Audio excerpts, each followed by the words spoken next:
इस दुनिया में दो तरह के लोग होते हैं। एक वो जो समय को बर्बाद करते हैं, दूसरे वह लोग जो समय का सदुपयोग करते हैं। अपने समय का भरपूर उपयोग करते हुए अलग अलग चीजों को अलग अलग समय देते हैं। आप भी अपनी जिंदगी में सभी को अपना समय देते ही होंगे। अपने कैरियर को, अपने जॉब को, अपने बिजनेस को, अपने परिवार को, अपने दोस्तों को और बहुत सारी चीजों को अपना समय देते रहते हैं। पर हर किसी की जिंदगी में एक व्यक्ति ऐसा होता है जिसे हम समय नहीं दे पाते, चाहे हम समय बर्बाद करने वाले हों या समय का उपयोग करने वाले। उस व्यक्ति की तरफ हम कभी देखते ही नहीं। वह बेचारा की तरह जिंदगी भर देखता रहता है कि कभी तो आप उसे अपना समय देंगे। वास्तव में जिसे हमें सबसे ज्यादा समय देना चाहिए, हम उसे बिल्कुल समय नहीं देते।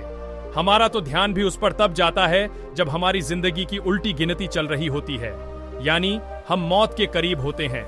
एक शक्तिशाली राजा जिसने दुनिया के बड़े हिस्से को जीत लिया था, अपनी जीत के जश्न में उसने अपनी प्रजा को बुला रखा था। चारों तरफ लोगों को खाना खिलाया जा रहा था, धन बांटा जा रहा था। राजा से मिलने बड़े बड़े राजा आ रहे थे, मंत्री आ रहे थे। राजा के नाम के गीत गाए जा रहे थे जिसमें राजा की प्रशंसा की जा रही थी। तब वहां बैठे एक दूसरे राजा ने कहा, महाराज, यह जो आपने इतने कम समय में सफलता हासिल की है, इसके पीछे का राज क्या है जो कोई दूसरा ना कर सका? यह आपने कैसे कर दिखाया? राजा ने कहा, किसी भी चीज को पाना चाहते हो तो उस चीज को पाने का सही समय होता है। बस आपको वह समय पहचानना आना चाहिए और उस समय पर आपको कर्म करना ही पड़ेगा। अगर आपने कर्म करने में थोड़ी भी देर की तो वह वस्तु आपके हाथों से निकल जाएगी। इसलिए सबको समय दो। आपका समय सबके हिस्से में आना चाहिए। समय और कर्म, ये दो बहुत महत्वपूर्ण चीजें हैं। जिसने समय को साध लिया और समय के अनुसार कर्म करना सीख लिया, उसे जो चाहिए वह उसे मिलेगा ही, चाहे जैसी भी परिस्थिति हो। जैसे कि मैंने पाया है और आगे भी मैं ऐसे ही सफलता प्राप्त करता रहूंगा। राजा का जवाब सुन वहां बैठे सभी राजा और अधिकारियों ने तालियों से राजा की बात का स्वागत किया। पर वहां पर एक बूढ़ा भी था। राजा की बात सुनकर उसकी हंसी छूट गई। वह जोर से हंसा और नीचे गिर पड़ा। सिपाहियों ने उस बूढ़े आदमी को उठाया और गिरफ्तार कर लिया। अधिकारियों ने राजा से कहा, महाराज, इस प्रकार हंसकर यह आपका अपमान कर रहा है। आप आदेश दें, इसको मृत्यु दंड दिया जाए।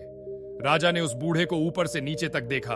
उसकी हालत देखकर राजा ने कहा, कोई बात नहीं, बूढ़ा है, बात समझ नहीं आई होंगी। राजा की बात सुनकर बूढ़ा फिर जोर से हंसा और हंसते हंसते नीचे जमीन पर बैठ गया। उसकी हंसी नहीं रुक रही थी और उसे हंसता देख बाकी सब भी हंसने लगे। सबको हंसता देख राजा को थोड़ा क्रोध आया और उसने बूढ़े से कहा, क्या जो हमने कहा वह गलत है? क्या वह हंसी के योग्य है? राजा की बात सुन बूढ़ा गंभीर हो गया और उसने कहा, महाराज, आपने जो भी कहा सब सत्य है। सही समय पर सही कर्म करना ही सफलता की ओर ले जाता है।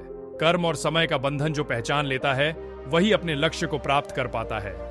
लेकिन आपका यह कहना कि आप सबको समय देते, सबका ख्याल रखते हैं, गलत है। एक बेचारा ऐसा भी है जो आपके पास है और जिसे आपके समय की बहुत जरूरत है और उसके लिए आपका कर्म शून्य है, इसलिए वह आपको कभी नहीं मिलेगा। राजा ने कहा, ऐसा कौन है, बताओ मुझे, मैं उसे समय अवश्य दूंगा। बूढ़े ने कहा, उसे तो आपको ही खोजना होगा। राजन, मैं जल्द ही आपसे मिलूंगा। यह कहकर वह बूढ़ा वहां से चला गया।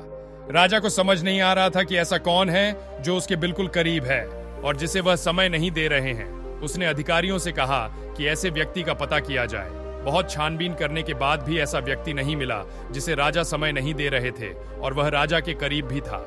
राजा ने सोचा, मैं तो अपने शत्रुओं तक को समय देता हूँ, फिर अपनों को क्यों नहीं दूंगा? ऐसा कोई नहीं है। वह बूढ़ा मेरा मजाक बना रहा था। अवश्य ही अब मैं उसे मृत्यु दंड दूंगा। राजा खुद ही बूढ़े को ढूंढने के लिए बाहर निकला। उसने देखा कि एक गांव में वह बूढ़ा प्रवचन दे रहा है। लोग उसके चारों ओर भीड़ लगाकर बैठे हैं। राजा भी भेष बदलकर उस भीड़ में शामिल हो गए। बूढ़ा कुछ कह रहा था पर लोगों को अपनी खुसर पुसर से ही फुर्सत नहीं थी। सब कुछ ना कुछ बोलते ही जा रहे थे। कुछ ही लोग थे जो उस बूढ़े को सुनने की कोशिश कर रहे थे। लोगों को शांत ना होता देख बूढ़ा वहां से उठकर जाने लगा।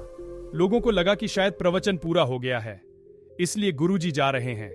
पर जो लोग सुन रहे थे उन्होंने उस बूढ़े को रोकते हुए कहा, गुरुजी, आज आपने कुछ बताया ही नहीं, आप चुपचाप ही जा रहे हैं। बूढ़ा वापस आया और उसने फिर से कहा, अगर तुम ऐसे ही एक दूसरे की सुनते रहोगे और बताते रहोगे, ऐसे ही बोलते रहोगे, तब अगर भगवान भी तुम्हारे सामने आ जाए और वह तुम्हें कुछ कहे तो तुम उसे भी ना सुन सकोगे। इसीलिए तुम कभी उसे सुन नहीं सकते, क्योंकि तुम अपनी अपनी सुनाने में व्यस्त हो। जिंदगी भर यही करते रहते हो। इसलिए अंतिम समय में जब तुम्हारी कोई नहीं सुनता तो तब तुम्हें पीड़ा होती है, रोते हो, चीखते और चिल्लाते रहते हो। गुरु की बात सुनकर सभी लोग शांत हो गए और वहां एक सन्नाटा छा गया। वह बूढ़ा गुरु वहां बैठ गया और कुछ नहीं बोला। कुछ देर बाद एक व्यक्ति ने कहा, गुरु जी, आप कुछ बोलते क्यों नहीं? गुरु ने कहा, बोलो मत, सिर्फ सुनो ध्यान से। कुछ देर तक फिर सन्नाटा रहा। फिर दूसरा व्यक्ति बोला, गुरुदेव, क्या आप हमसे नाराज हैं? आज आप कुछ बोल नहीं रहे। गुरु ने कहा, अरे मूर्ख, जब तक तू चुप नहीं बैठेगा तब तक तू सुनेगा कैसे? चुप बैठ और ध्यान से सुन। फिर सन्नाटा हो गया। गुरु की ऐसी हरकतों को देखकर लोग थोड़ी देर बाद धीरे धीरे खुसर पुसर करने लगे। गुरु ने कहा, यही तो तुम्हारी समस्या है। तुम हमेशा कुछ ना कुछ कहना चाहते हो, बताना चाहते हो, बोलना चाहते हो, करना भी चाहते हो, पर शांत होना नहीं चाहते, रुकना नहीं चाहते, सुनना नहीं चाहते।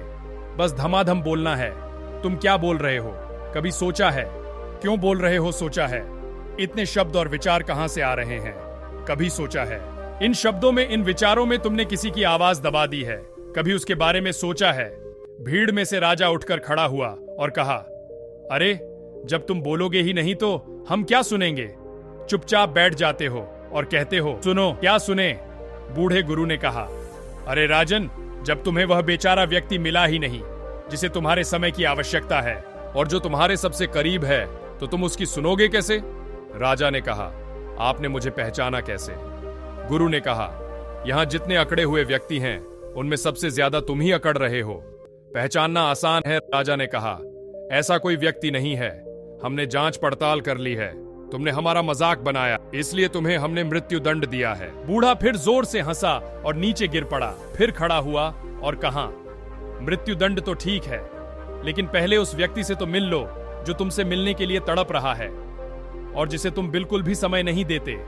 राजा ने कहा, कहां है बताओ मुझे? गुरु ने कहा, इसके लिए तुम्हें मेरे साथ अकेले एकांत में चलना होगा। राजा ने कहा, ठीक है, मैं तुम्हारे साथ चलने के लिए तैयार हूं। बूढ़ा राजा को जंगल में एक सुनसान जगह पर ले गया जहां साफ पानी का एक तालाब था।